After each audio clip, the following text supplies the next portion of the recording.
June 15th, 2023, Monroe, Township, Ohio. A day like any other, bathed in sunshine and the sounds of children's laughter. A day destined to be shattered. News spread like wildfire, a horrifying whisper that tightened its grip on the community. 3 young lives extinguished. Clayton, just 7. Hunter, a bright-eyed 4-year-old, and little Chase, only 3. Their father, Chad Dorman, stood accused of their murders. The details, slow and agonizing in their release, painted a gruesome picture. Dorman, 32, had allegedly used a .22 rifle, a weapon chillingly familiar in its ordinariness, to carry out the unthinkable. The quaint family home, once a haven of warmth and laughter, transformed into a scene of unimaginable horror.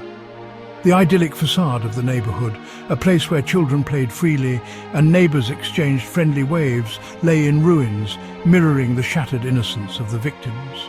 It began in the quiet of the afternoon, a time when the neighborhood was usually filled with the sounds of children playing and birds singing. The tranquility of the day was deceptive, masking the dark intentions brewing within one household. Dorman had summoned his 3 sons to the master bedroom for a nap, an unusual request that did little to foreshadow the terror that would follow. The boys, unaware of the impending danger, complied without hesitation, their trust in their father unshaken. He retrieved the .22 rifle from its safe, a calculated action that belied the cold-blooded plan taking shape in his mind. The rifle, a symbol of protection for many, was about to become an instrument of unimaginable horror. One son, shot dead in the bedroom. The room, once a place of rest and comfort, was now a scene of unspeakable violence. His cries alerted his mother, who, in a desperate attempt to save her children, urged the remaining 2 to flee.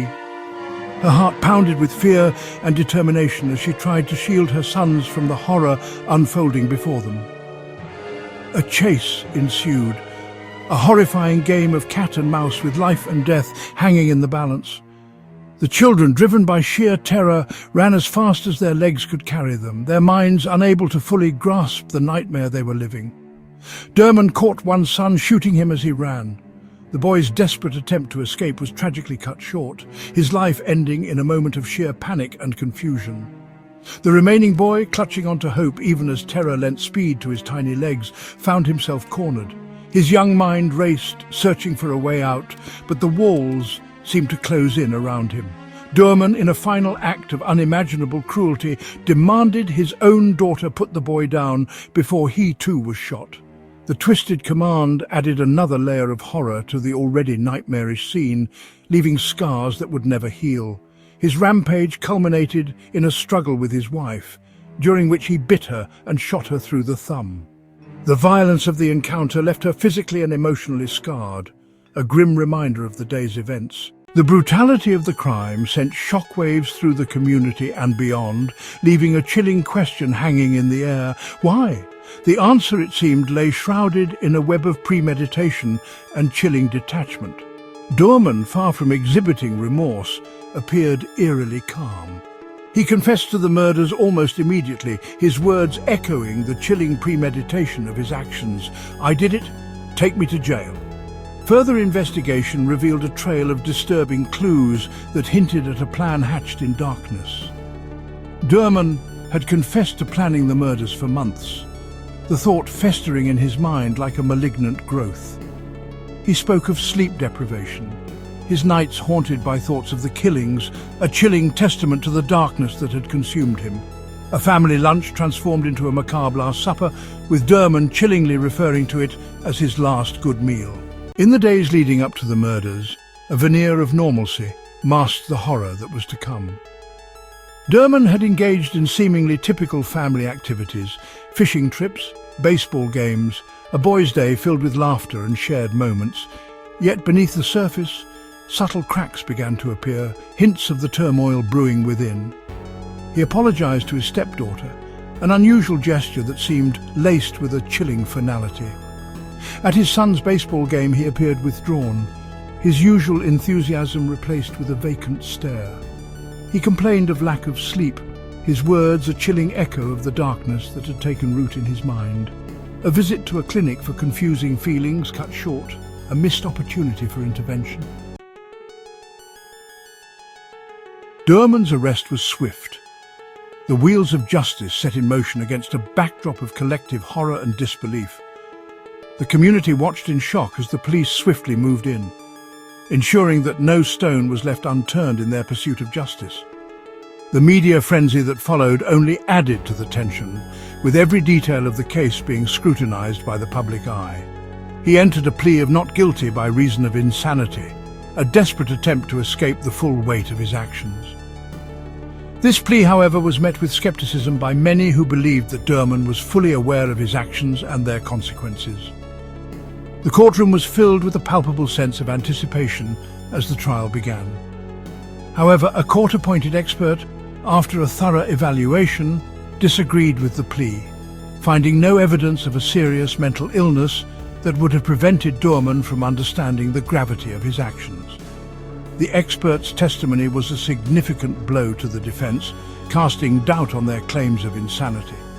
The prosecution, armed with a mountain of evidence and Durman's own confession, presented a compelling case. They meticulously laid out the sequence of events, leaving no room for doubt about Durman's guilt. The evidence was overwhelming, painting a clear picture of premeditation and intent. Witnesses recounted the horrifying events, their words painting a vivid picture of the calculated brutality that had unfolded. Their testimonies were heart-wrenching, bringing the reality of the crime into sharp focus for everyone in the courtroom. The emotional weight of their words was undeniable. The physical evidence, grim and undeniable, corroborated their accounts. Forensic experts detailed the chilling findings, each piece of evidence adding another layer to the prosecution's case. The crime scene photos and evidence bags were stark reminders of the brutality of the crime. Durman's defense team, facing an uphill battle, focused on his mental state, attempting to portray him as a man driven to madness, a victim of his own unraveling mind. They argued that his actions were the result of a severe psychological breakdown, hoping to elicit sympathy from the jury. Despite their efforts, the overwhelming evidence presented by the prosecution made their task incredibly challenging. The question of motive, a puzzle with seemingly no solution, became a focal point of the trial. Why? What could drive a father to commit such an unspeakable act against his own flesh and blood? Prosecutors, despite their thorough investigation, were unable to pinpoint a definitive motive, leaving a chilling void at the heart of the case.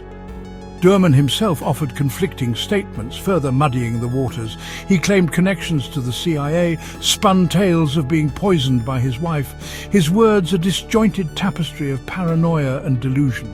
A search history revealing a morbid fascination with the song Happy in Hell, a chilling glimpse into the darkness that had taken root in his mind.